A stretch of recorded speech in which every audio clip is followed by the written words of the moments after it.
Yeah. Breaking, pass out, blow that back from that back. Two tone, APs, nigga back at it. Doing mask on, crash out, bust that bag from it. Bust that bag for a nigga. I ain't from the same. Adam, les marchés là ils viennent d'ouvrir, qu'est-ce qui se passe au Moyen-Orient? C'est officiellement ce qu'on appelle une escalade entre les États-Unis et l'Iran, évidemment Israël qui s'est joint aux US. Donc évidemment dans quelque chose de beaucoup plus sérieux, on a eu énormément d'officiels iraniens de tués, on a eu quelques soldats aussi américains qui sont décédés ces dernières heures, mais surtout on est sur une escalade qui a vraiment pris de l'ampleur et qui a donc impacté les marchés financiers. Tout ça s'est passé le week-end, donc évidemment les marchés étaient fermés, mais à l'ouverture, les marchés ont réagi. Et on peut le voir ici, je ne sais pas si tu peux le montrer rapidement, mais on a eu un gap qui est visuel ici entre la clôture des marchés donc vendredi et l'ouverture là. Donc on a un gap qui représente à peu près 2%. Donc là on est sur l'or. Donc évidemment on sait tous que quand il y a un conflit, l'or va monter. Pareil pour l'argent, ce qu'on appelle les valeurs refuge. Ça peut être aussi le yen quand il reprofite au franc suisse, ce qui est un peu moins vrai là pour ces deux devises aujourd'hui par exemple. Mais voilà, c'est un petit peu ce qui se passe aujourd'hui. On a aussi une news qui est tombée, alors, je sais pas si tu peux la montrer ici, tu vois. Moi ici, je peux suivre en temps réel ce qui se passe. Donc là, c'était sorti un peu plus tôt à 18h50. On a Qatar Energy qui a justement annoncé le fait de stopper sa production de LNG. Alors, pour faire simple, le LNG, si on le traduit en français, c'est ce qu'on appelle le gaz naturel liquéfié. Donc là-dessus, on a un prix qui s'est envolé, on a une zone euro qui commence à paniquer parce qu'évidemment, faut aussi rappeler que l'Union européenne avait arrêté de s'approvisionner du côté de la Russie depuis le conflit et était majoritairement concentrée sur le Moyen-Orient et notamment le Qatar qui est l'un des plus gros producteurs. Donc évidemment, ça pose question, les prix vont refléter ce conflit.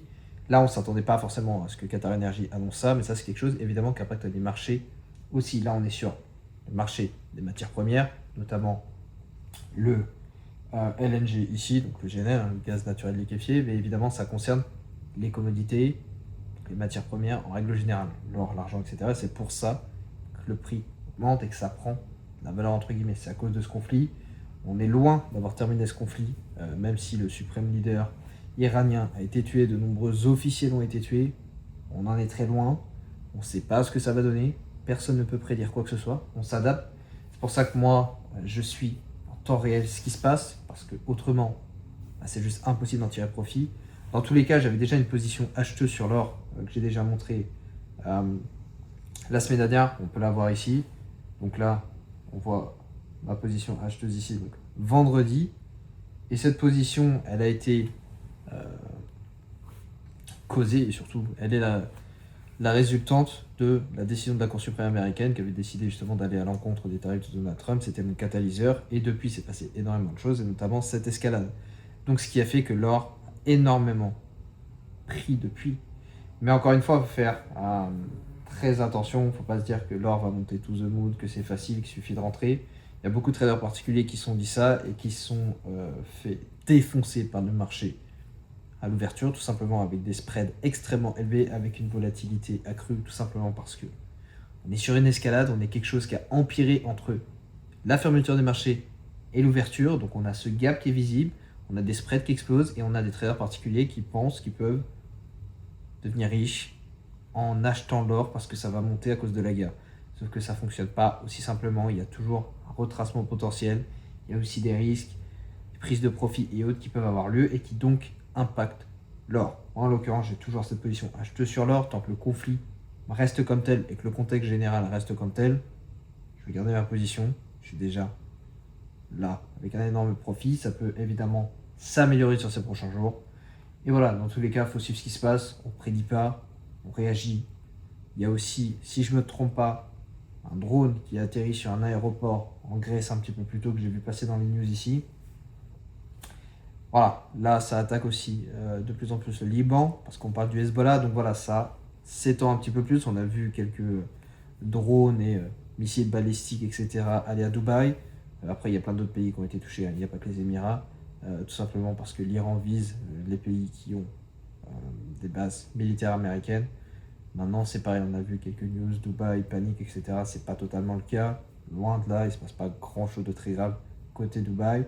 Par contre, évidemment, vu que c'est à proximité, tous les pays quasiment proches de l'Iran ont fermé leur espace aérien depuis des heures et on peut voir les délais dans les aéroports et autres. Donc ça, c'est pareil, ça impacte les marchés en règle générale, ça impacte aussi le prix des actions sur différentes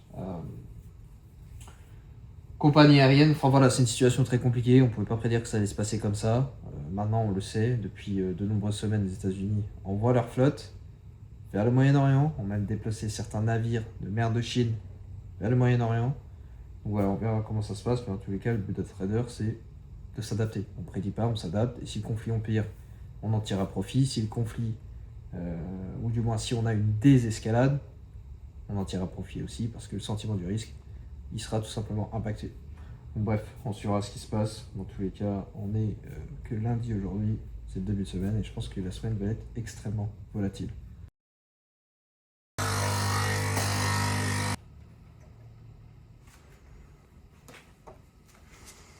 Voilà, petit café.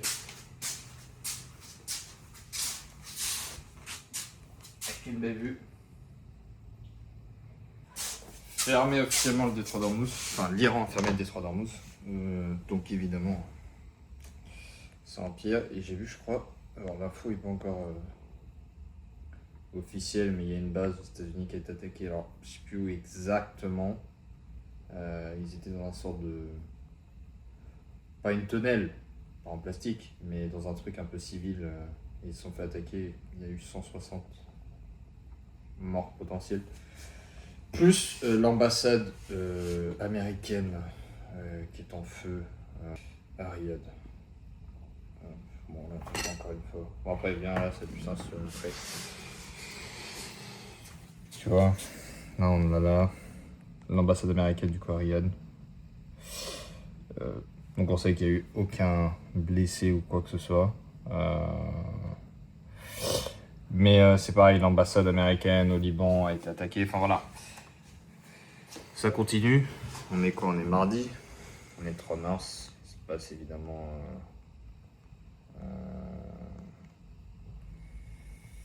beaucoup de choses. Maintenant à voir, parce que je pense que les États-Unis vont évidemment répondre. Pour l'instant, ça reste assez faible. Évidemment, le but, c'est pas non plus d'utiliser l'arme nucléaire, ça n'a aucun sens. Mais on commence à rentrer de plus en plus dans quelque chose. Et il y a quand même quelque chose d'important qui est sorti hier. C'est que on sait que les Émirats Arabes Unis et le Qatar notamment font face à de nombreux missiles vu qu'ils ont des bases américaines dans ces pays-là. Le problème, c'est que la source est Bloomberg. Il est sorti hier que les Émirats auraient seulement une semaine d'approvisionnement pour se défendre globalement face à tous ces missiles et drones qui arrivent. Et pour le Qatar, ce sera à peu près 4 jours. Donc ils demandent de l'aide aux États-Unis. Donc c'est assez compliqué. D'ailleurs, c'est un peu surprenant de voir ces pays du Golfe avoir si peu de défense, en sachant qu'ils ont des liens très forts avec les États-Unis depuis des années. Donc maintenant, évidemment, personne ne pouvait prévoir qu'on allait avoir un conflit de cette ampleur, parce qu'on est vraiment rentré sur quelque chose de plus important. Hier, je l'ai dit, on a eu aussi, je crois que c'est peut-être un drone ou un missile, je ne sais plus exactement, je ne voudrais pas me tromper, qui a atterri à Chypre. Donc c'est pareil, là on se rapproche de l'Europe. Là c'est autre chose, on a évidemment notre cher Emmanuel Macron qui a indiqué vouloir pousser encore plus justement tous ces armements et autres, qui a un projet, alors c'est ça, l'invincible, ce sera le nom donné au sous-marin nucléaire. Donc voilà, on est encore sur du nucléaire, parce que pour rappel, la France est armée de l'arme nucléaire. Il a aussi indiqué qu'il pourrait permettre notamment à Berlin, donc à l'Allemagne, d'y accéder. Enfin bref, on rentre sur quelque chose de beaucoup plus sérieux. Maintenant, encore une fois, les experts en géopolitique de Wish sur TokTok, là, qui nous font les TikTok à longueur de journée, personne ne va rien prédire. C'est tu t'adaptes, tu es un trader, tu dois en tirer profit. Maintenant, il faut faire attention à une chose, c'est que la volatilité est juste énorme. Là, je vois encore passer là que justement la volatilité, que ce soit sur l'or ou l'argent principalement, elle est juste folle. Bien sûr, pour le pétrole aussi, parce que comme j'ai dit, le détroit d'Ormuz est maintenant officiellement fermé. Évidemment, ça pose de gros soucis en termes d'approvisionnement. Hier, j'ai parlé du GNL aussi, avec Qatar Energy qui a annoncé l'arrêt de sa production. Donc évidemment, comme le Qatar, l'un des plus gros producteurs, et que l'Europe se fournit là-bas, ça pose problème. Notamment depuis le conflit avec la Russie, ils ont vachement diminué leur approvisionnement de ce côté-là. Donc ça pose question.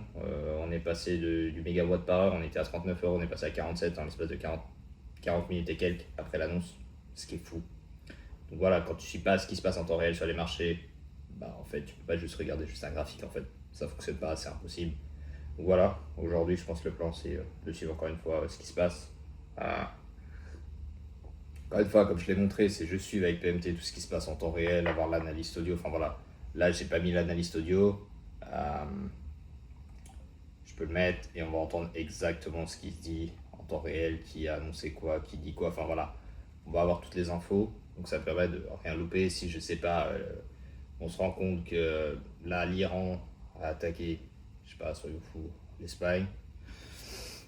Il y a des chances que l'or là prenne encore un nouvel élan haussier, tout simplement parce que ça, c'est pas quelque chose qui est pricé, du moins l'Europe en elle-même, pas vraiment, parce que là, on est sur un conflit qui reste assez régional au Moyen-Orient, évidemment, qui risque de s'étendre.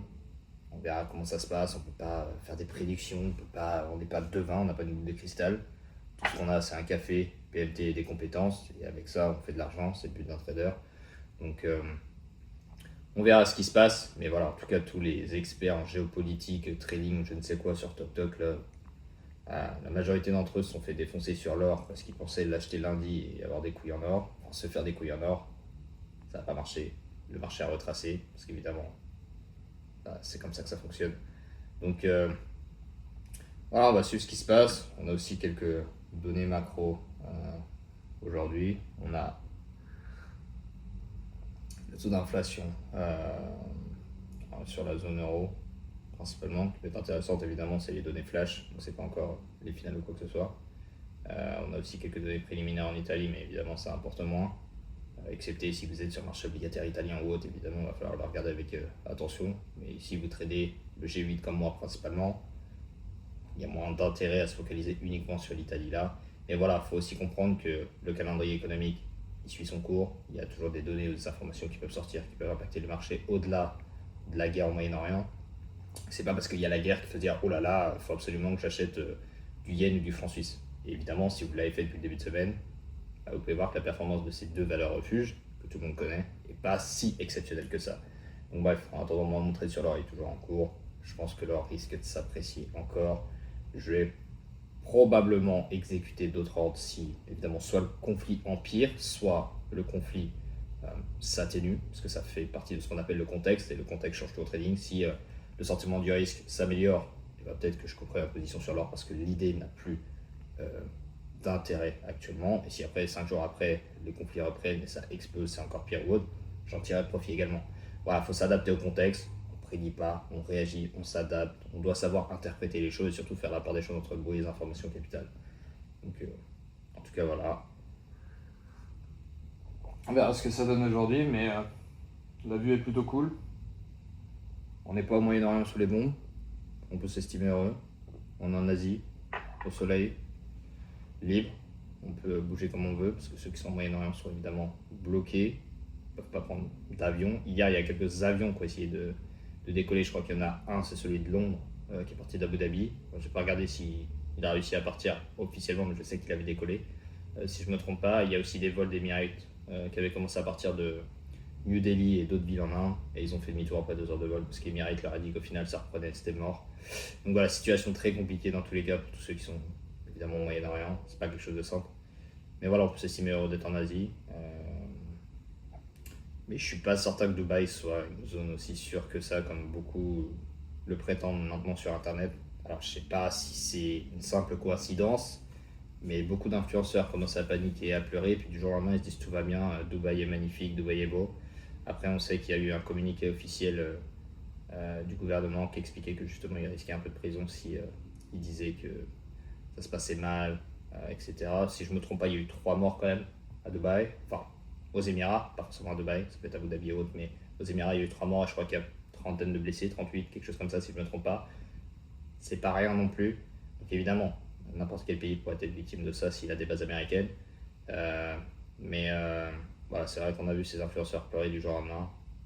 Et là, ils sont tous heureux à dire non, Dubaï est safe, pas de problème, mais en attendant, ils peuvent pas forcément sortir du pays, pas d'aéroport, très compliqué. Certains ont réussi, mais ont payé très cher. J'ai vu certains prix de jet privé coûter genre 350 000 $ pour rejoindre l'Europe depuis des pays voisins. Donc, bref, on verra comment ça se passe en tout cas. On peut s'estimer heureux d'être ici, puis voilà.